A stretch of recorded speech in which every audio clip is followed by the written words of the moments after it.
Okay, we were talking about regular figures in geometry, so I thought I would just pick one or two and try to get them on a video just in case you're still having a hard time with it or need to listen to it again. First of all, we'll start with a hexagon, okay? So if we have a hexagon, it means we have 6 equal sides. And so I could draw these inside of a circle like this. And basically what I'm doing is I'm making chords, aren't I? And if these, in a regular figure, what we know is all the sides are equal. That means in this one, all the chords are equal, correct? So I'll just go ahead and put a mark on all of them to show that they're all the same length. Here's the center of the circle right here. I'll just draw it. It's also the center of that hexagon, by the way. Okay, and then the other thing about regular figures is all interior angles are congruent. Okay, so all of these are the same. How could we figure out what they were? Well, there's a couple of ways. So I'm going to show you a couple of different ways in this video. One of them is to think about this. I could, if I want to know this angle, I could say, well, equal chords create equal arcs, and if these arcs are equal, I could take, and for each one of those chords, I could make a central angle. That's one way I can do this. And then, okay, so if they're equal, basically, since I've got 6 congruent now central angles, I could say, well, the whole circle's 360 degrees, and the central angles are all congruent. So we're going to divide by 6 and get 60 degrees. That makes each arc here 60 degrees. It makes the central angle 60 degrees. But then we know something else about this, because we drew in radii to the circle when we created these chords. Let me trace over one of them. Isn't this a radius right here, the circle? And each one of these lines I drew would be radii of the circles. So they're congruent. Now if you look what I got going on inside of one of those triangles, I have a 60-degree angle here, and I have an isosceles triangle. So I know that this is congruent to this, okay? So if they're congruent, and all the angles in a triangle add up to 180 degrees, 180 minus 60 would give me 120. But I'm splitting it equally between those two congruent angles because they're across from congruent sides. So that means they're 60 degrees. Now, here's where you got to be careful. An interior angle is not 60 degrees. It's 2 times 60, because look at this.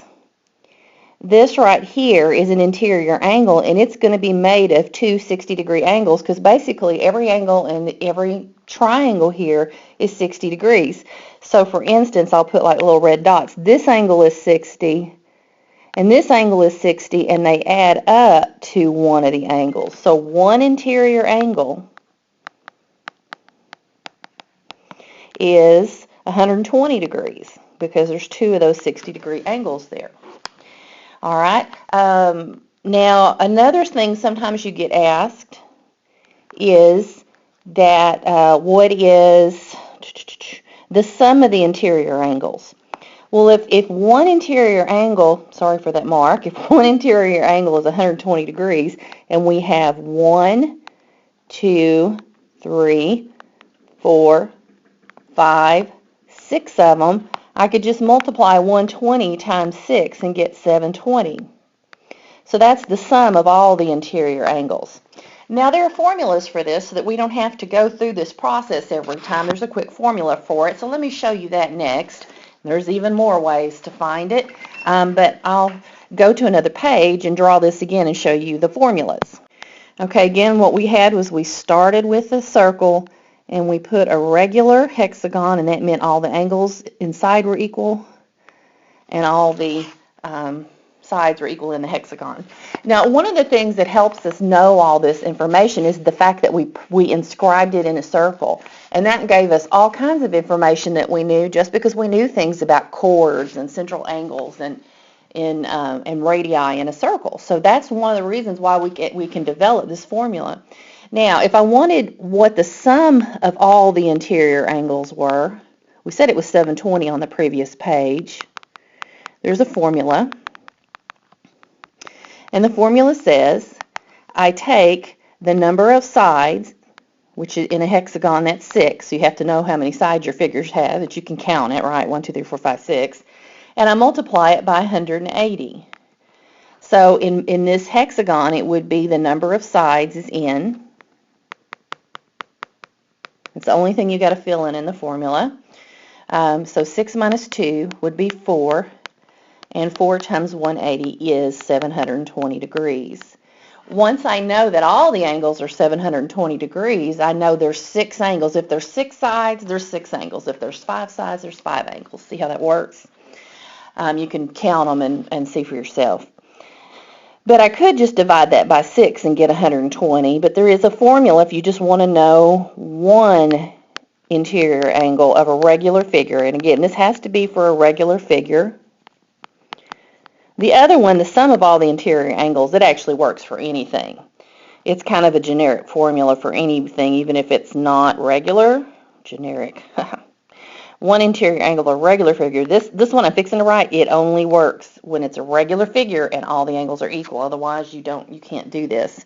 So that formula is n minus 2 times 180. That's the sum of all of them, and you're going to divide by how many equal angles you have.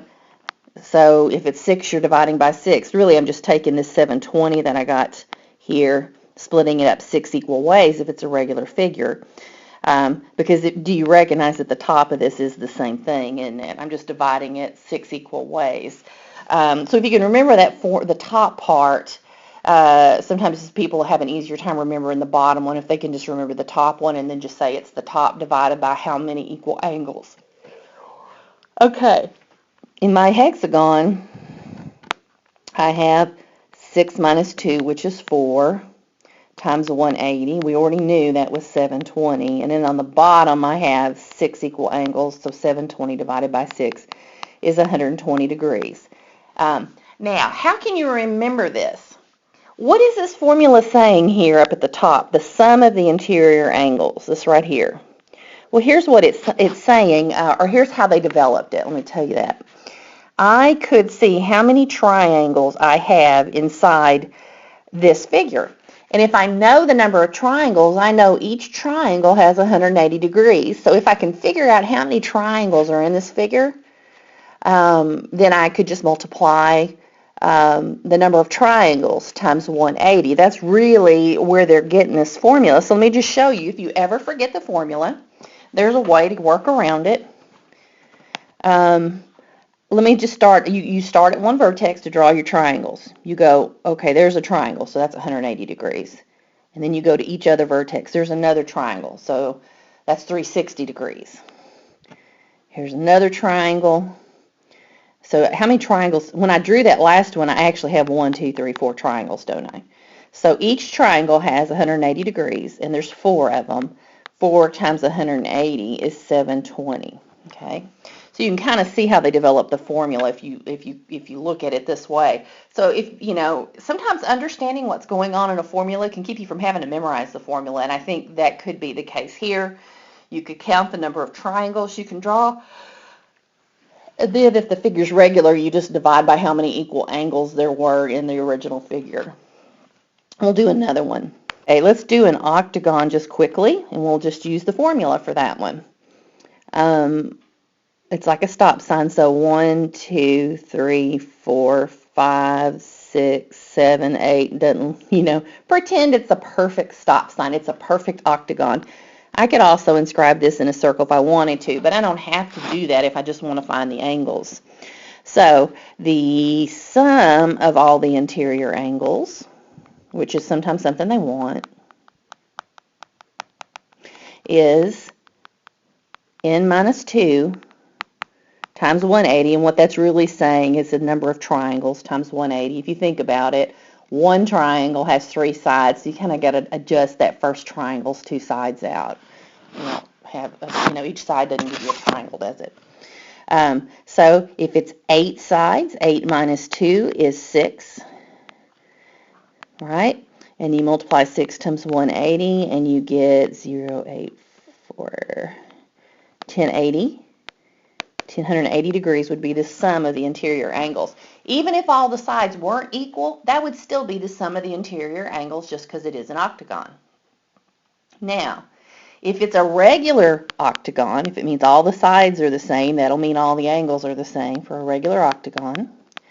I just take that 1080 degrees and I divide it by 8, because you remember the formula for that was n minus 2 times 180, which is what we calculated in the first step up there.